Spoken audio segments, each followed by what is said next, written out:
Oof, I'm getting goosebumps.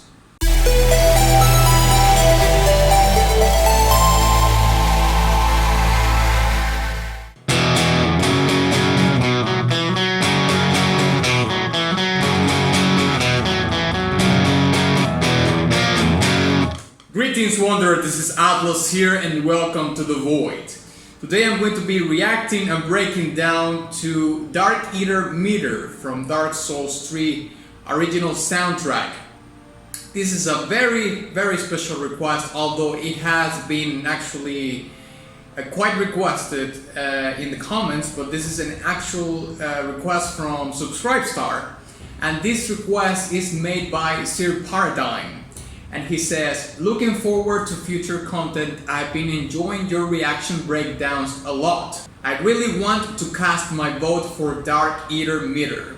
Yes, thank you very much, Sir Paradigm, for your request and of course your support. Tongues say that Sir Paradigm got anointed with his knighthood by joining the Subscribestar. So who knew? And in spirit of that, he actually requested that this was made available at once for everybody to watch here on YouTube, not to be exclusive on Subscribestar. So if you see Sir Paradigm on the comments, or if you just want to give it up for the guy, just make a comment about it, because this is thanks to him. So this is the second comment for me for the original soundtrack of this franchise, and the first one was Wind, Lord of Cinder. And I'm going to leave the video for that breakdown in this card right here, in case you want to check that out.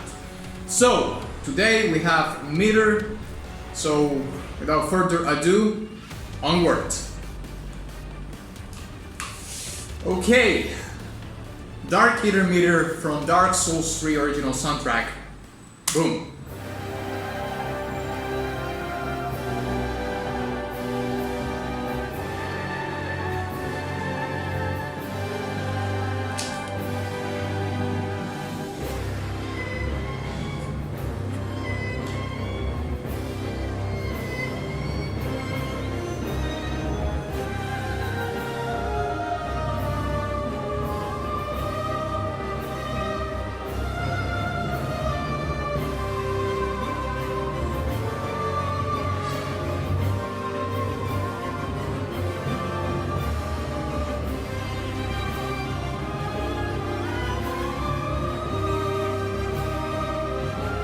This already having a great storytelling in the track.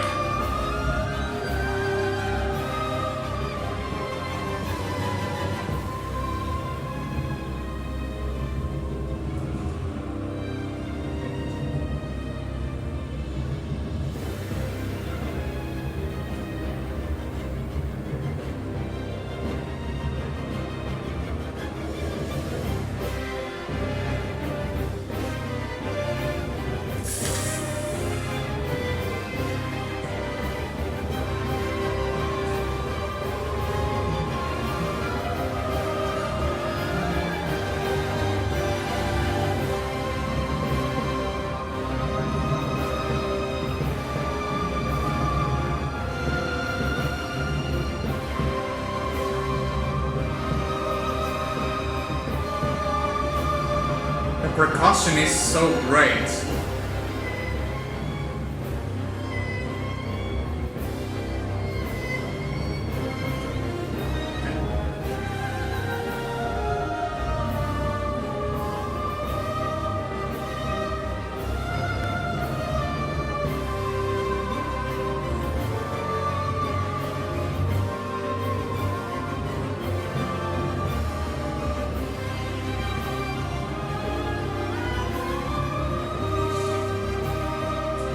The low end sounds exquisite.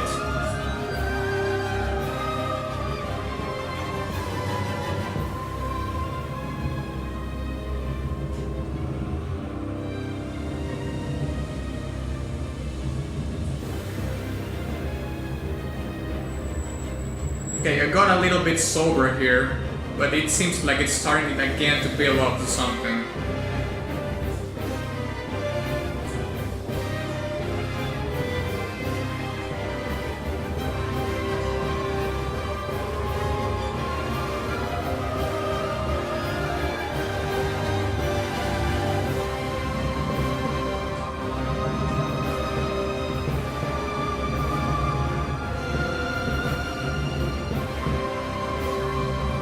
Oof. I'm getting goosebumps.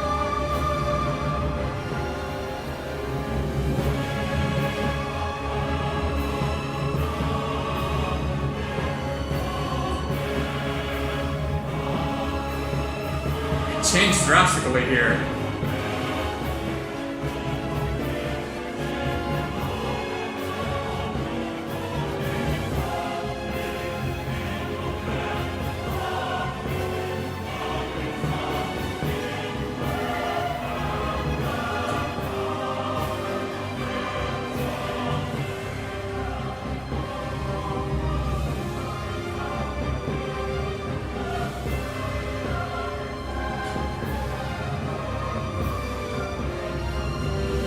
Like seriously, what's carrying this track is the rhythm.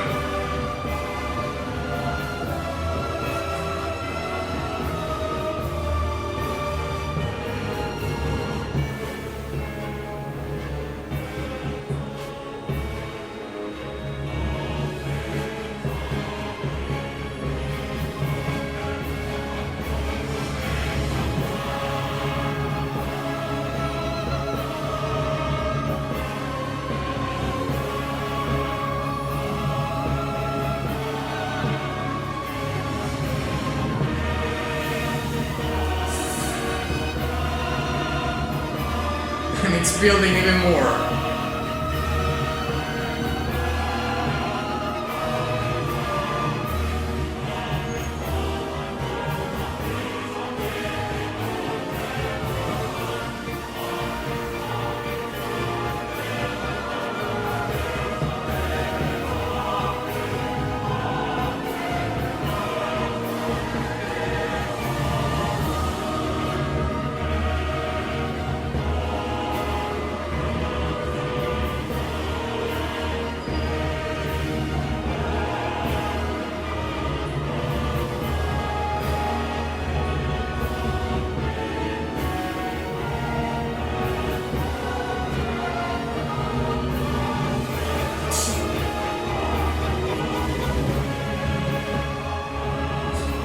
Okay.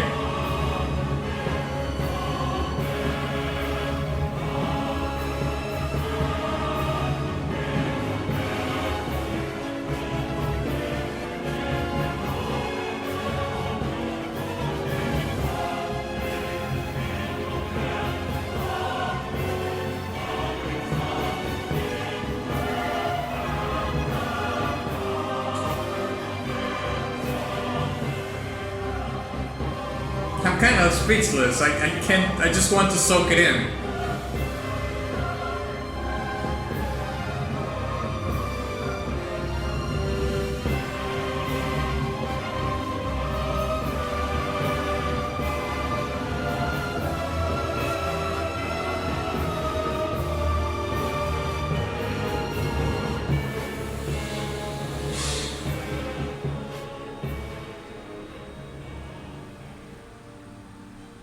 Yeah, and it fades out because it's supposed to loop, of course.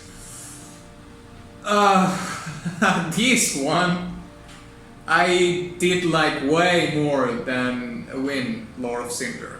That doesn't mean, of course, that a win is bad by any means, but boy, this track is lit, as they say. Now, there's a couple of reasons why that is. I don't want to get ahead of myself because we're going to leave that for the breakdown, but we're going to be talking a couple of points here. We're going to be talking first the storytelling of the track. We're going to be talking about the rhythmic section, the percussive section or the rhythmic section of the track, and how that is the building foundation of everything that comes after. Now that's not always the case for all the tracks that you're going to hear, of course, but in this particular track I'm going to say that it's a quintessential part of what this track is and why. But we're going to be talking more in depth about those things in the breakdown, so let's break it down.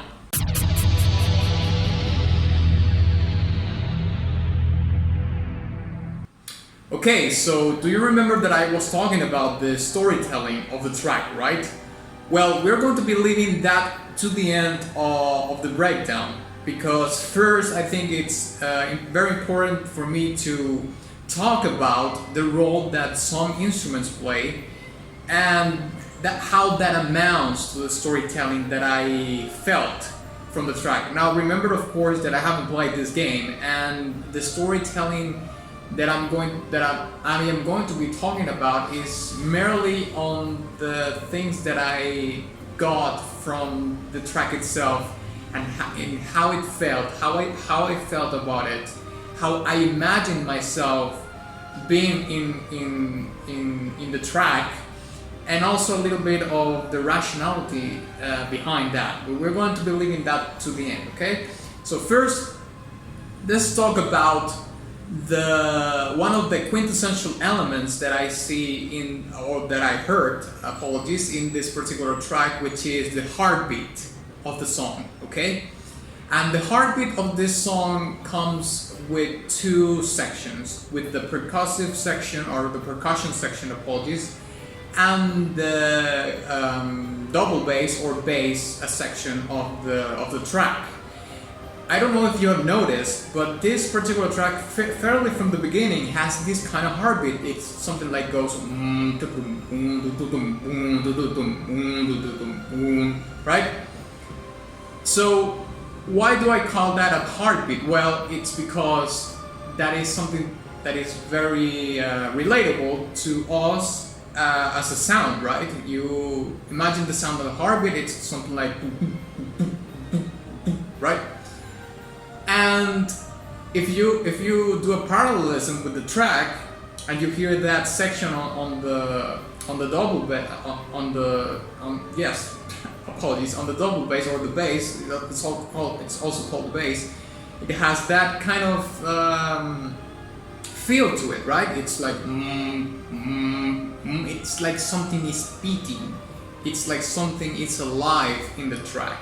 So that is a quality in this particular track that I find very endearing, because it doesn't matter if this particular song was played by a real orchestra or was, programmed in a virtual instrument or whatever it may be, because that heartbeat gives it the human touch that otherwise maybe doesn't have, because it was programmed in a virtual instrument. But regardless of that kind of bass arrangements make the track so much relatable to us, because at least I myself related to something that is so much innate to our nature as a species, we see, or any living thing that has a heart, of course. But you know what I mean. It just talks to you about life. Something is alive. That carries for a fair amount of the track, which is on pair with the percussion section of probably most of the track, I would say, because the percussive elements or instruments in the song play along to that beat, and sometimes it would appear that the percussion, it's like foundation bass, but I think somehow that the bass, it's really the foundation bass of how this particular track was composed, and then the percussion came along to make to accompany that heartbeat that the bass is always carrying, because it seems to be on the background, because all the string section, and then the choir comes in, and it makes it a little bit less important, quote unquote. But to me, the percussion and the bass in this track is the spearhead of this force, like completely. One last thing I would like to mention about the percussion is that it has a underlying feeling of a martial kind of. There's a martial kind of thing going on here, and martial elements are very much along military stuff, things that are, you know, about armies, about battles, so on and so forth, soldiers, so on and so forth, right? And I mean, I've seen gameplay from Dark Souls, and you know, it's the main guy that you play with it's a warrior. It's a warrior clad in steel with a sword. I mean, I could see it from, you know, from the picture that there is in the video. Of course, it's only natural that you will think about certain elements, certain martial elements that could play a role in the track, but not so much as a pure statement of what the storytelling of the song is, because this is not like you're part of, like it is an army. It's like a guy, a warrior guy that is on this journey. You know, it's like those Greek famous stories about you know, one guy going against titans and giants and you know, all these mythological creatures that are so much a threat, but somehow that one guy, you know, defeats them all. It's like the Odyssey, something like that. Another thing that I would like to talk about is how sometimes the track leads you somewhere and you think that you have the song figured out, but then it builds up even more. That was the thing that I got from the arrangement, because I don't know if you noticed, but the track starts, you know, quite in a high amount of energy, because I mean, in the way I understand music, energy is something that I see or gauge upon some things, you know, in the music. So the song starts with a fairly high amount of energy, then it sobers you up a little bit somewhere in the song, which I actually mentioned in my reaction while I was doing the reaction for the song, and then it starts building again very, very fast, and then comes the choir, but then it maximizes the thing even more. So in previous videos I've been talking about fake build-ups, fake climaxes, and so on and so forth. But what I see in this particular track, or well here, is that there's like a deliberate reason behind this, and which is kind of misguide you and make you think that you have the song figured out, but then it hits you with another thing and you say, okay, it's going to be even more, you know, grandiose or even more epic and so forth.